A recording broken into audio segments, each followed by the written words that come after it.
விஜயா நினைக்கிற விஷயம் நடக்காது அப்படின்னு சொல்லி யாரெல்லாம் நினைக்கிறீங்களோ அவங்களாம் வீடியோக்கு லைக் பண்ணிக்கோங்க.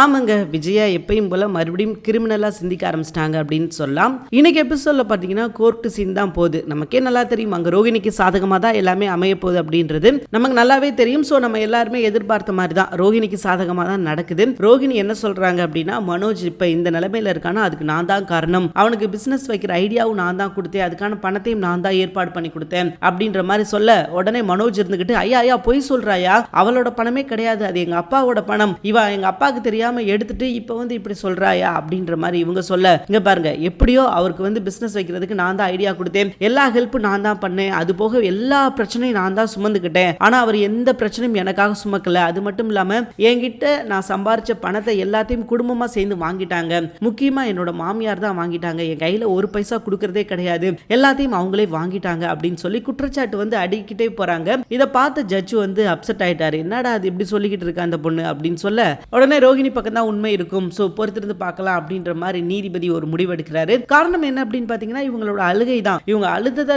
பார்த்தா நம்மளே இவங்க சொல்றது உண்மையா இருக்குமோ அப்படின்ற மாதிரி தோன்ற அளவுக்கு அழுதுட்டாங்க அப்படின்னு சொல்லலாம். நீதிமன்றத்துல அவங்க அழுது குப்பாடு போட்டு, எனக்கு இப்போதைக்கு வாழ்வாதாரமே கிடையாது, நானே பாவம் சோத்துக்கு சிங்கி அடிச்சுக்கிட்டு இருக்கேன், எனக்கு இப்ப டைவர்ஸ் கொடுத்தாங்க அப்படின்னா மேலும் மன உளைச்சல் ஆயிரும், எனக்கு என்ன செய்யறதுனே தெரியாது, நான் சூசைட் பண்ணிக்கிறேன், தற்கொலை பண்ணிக்கிறேன் அப்படின்ற மாதிரி இவங்க கதையை அடிச்சு விட போக, அப்ப ஜட்ஜ் பார்த்துட்டு என்ன முடிவு எடுக்கிறார் அப்படின்னா, அப்படியா ரைட், பிரச்சனை வேற மாதிரி போய்கிட்டு இருக்குது, நான் ஒரு ஆப்ஷன் தரேன், உங்க ரெண்டு பேத்துக்கும் இன்னும் ஒரு 6 மாசம் அவகாசம் தரேன், நீங்க ரெண்டு பேரும் அதுக்கப்புறம் சேர்ந்து வாழணுமா வேணாமான்னு முடிவு பண்ணிக்கோங்க அப்படின்ற மாதிரி ஒரு அவகாசம் கொடுக்க, ரோகிணிக்கு சந்தோஷம் தலைக்கேறிடுச்சு அப்படின்னு சொல்லலாம். ஆனா அதே பக்கம் மனோஜுக்கு செம்ம வருத்தம். ஏன்னா மனோஜ் இந்த விஷயத்தை கொஞ்சம் கூட எதிர்பார்க்கல. சோ மனோஜ் செம்ம ஷாக் ஆயிட்டாரு. ஐயா என்னையா சொல்றீங்க, எனக்கு தான் வாழ விருப்பமே கிடையாது அப்படின்னு சொல்லி மனோஜ் சொல்ல, இங்க பார்ப்பா உனக்கு விருப்பம் இருக்குது விருப்பம் இல்ல, அதை தாண்டி நீங்க ரெண்டு பேரும் சேர்ந்து வாழ்ந்தது ஆகணும், ஏன்னா உங்களுக்கு வேற ஆப்ஷனே கிடையாது அப்படின்ற மாதிரி அவர் சொல்ல, இவருக்கு அப்படியே தலை சுத்திருச்சு, என்னடா இது இவங்க இப்படி சொல்லிட்டாங்களே அப்படின்னு சொல்லிட்டு, ஏன்னா இன்னும் ஒரு 6 மாசம் டைம் இருக்குது அப்படின்ற மாதிரி கோர்ட்ல தீர்ப்பு சொல்லிட்டாங்க.